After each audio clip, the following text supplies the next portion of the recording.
제가 그리스 로마 신화를 정리한 책을 완성하기까지 참 우여곡절이 많았습니다.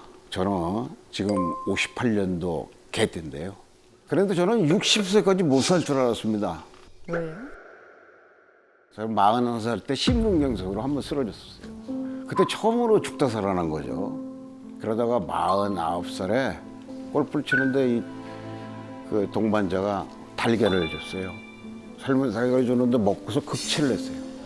위에 실핏줄이 털어져가지고 엄청난 피를 쏟았습니다. 막 아이들이 옆에서 울고 이혼도 남기면서 정말 엄청 위태로운 상황이었어요. 그래서 막 의식이 없어지면서 하는 게 돈이 어디 있다는 걸 알았죠. 근데 나중에 보니까 우리 아이들한테 좋은 얘기를 못했던 게 너무 깨어나니까 창피하더라고요. 어쨌거나 기적처럼 다시 일어났습니다. 그런데 이게 10년 후에 50세가 되니까 또 위에 문제가 생겼어요. 그래서 나는 60세까지는 뭐 또 이렇게 살지 못하겠구나. 그런 생각이 들어가지고 집에 들어와서 갖고 있던 소주하고 맥주 이런 거 그냥 갖다가 다 버렸어요. 남은 건 좀 먹고.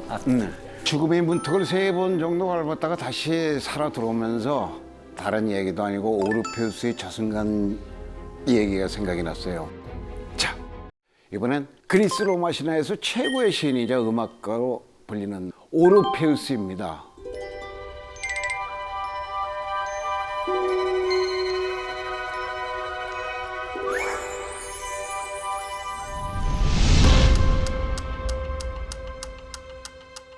어느 날 에우리디케가 풀밭을 갔는데 웬 불안당이 에우리디케를 겁탈을 시도를 합니다.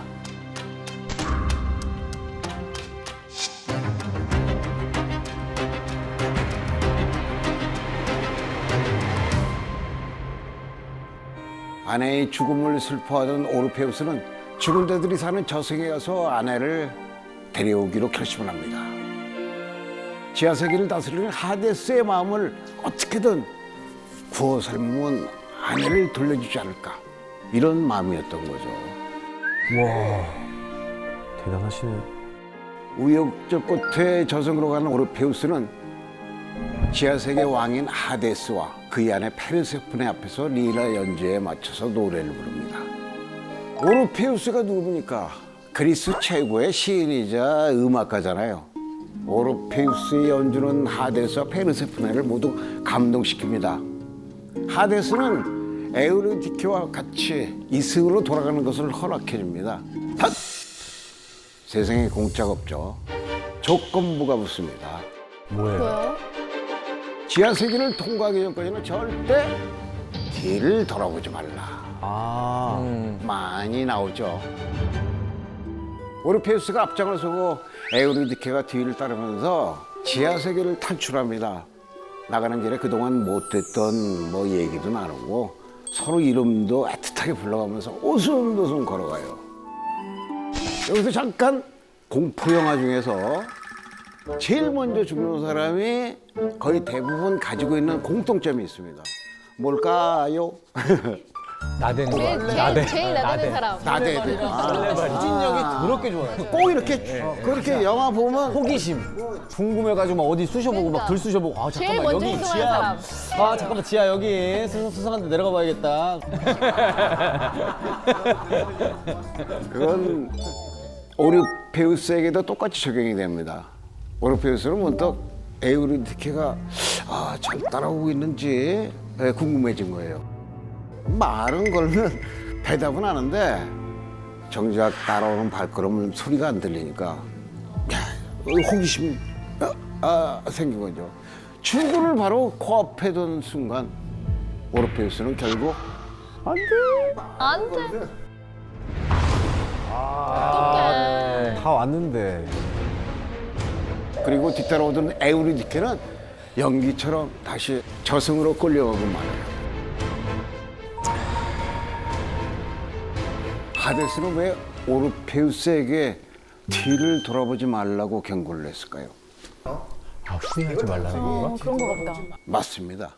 저는요, 이걸 단순히 뒤돌아보지 말라 그런 금기가 아닌 지나간 일에 연연하지 말라 이런 말로 받아들였습니다. 죽은 아내를 되살리기 위해 저승에 간 오르페우스처럼 여러분도 무언가를 이렇게 되돌리고 싶은 그런 거 있나요? 황재성 씨는 혹시 없습니까? 아, 저 있죠. 예. 저 어머니한테 전해 들은 내용인데 예전에 저희 집에 땅이 하나 있었대요. 땅이요? 시골에.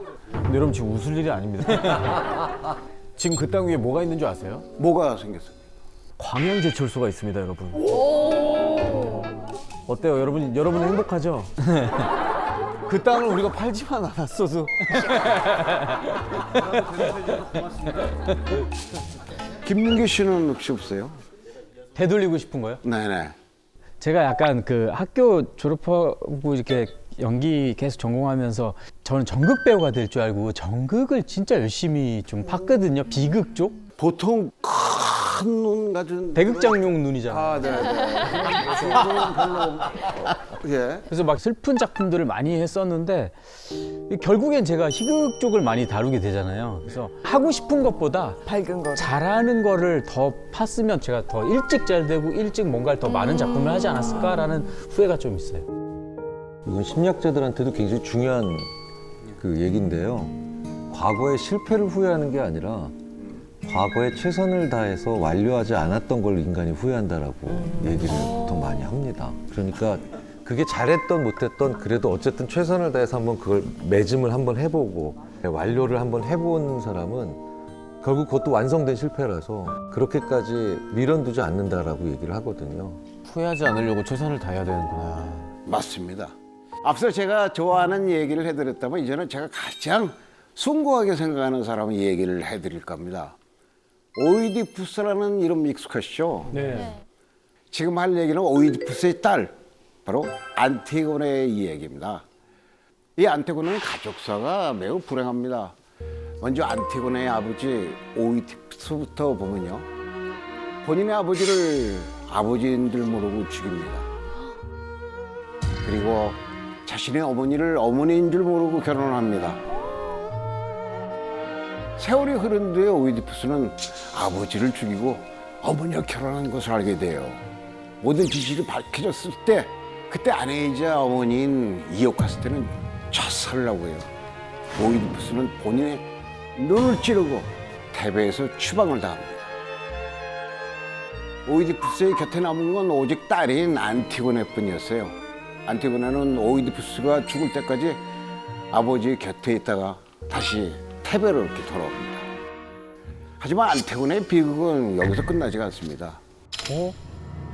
바로 이 오이디푸스가 추방당한 뒤에 비어있는 왕대를 놓고 안티고네의 두 오빠가 서로 다퉈가지고 서로 한날 한시에 칼을 찔러가지고 죽습니다. 그런데요, 조카들이 죽음을 계기로 해가지고 왕위에 오른 크레온이 오빠를 반역자리 물고 시신을 매장하지 말 것을 명령을 합니다. 매장하는 자는 반역으로 엄발하게 다스리겠다고 선언까지 하죠. 하지만 안티고네는 시신을 매장하기로 합니다. 안티고네는 주저하지 않습니다. 목숨을 건 범행과도 같은 것이지만 꼭 해야만 하는 경건한 범죄이기 때문이죠. 하지만 결국 붙잡힌 안티고네는 동굴 감옥에 갇히고 목을 매서 자살합니다. 안티고네에게 가장 중요한 가치는 뭐였을까요? 저는요, 가족이라고 생각했습니다. 아버지가 죽을 때까지 아버지의 곁을 평생을 지켰고 오빠의 시신을 매장하지 말라는 명령에도 불구하고 오빠의 시신을 매장하러 갔죠. 안티고네는 가족을 위해서 기꺼이 목숨을 내놓았습니다. 자신이 옳다고 생각하는 것, 그것이 안티고네의 삶을 지탱해주는 원칙이기 때문이죠.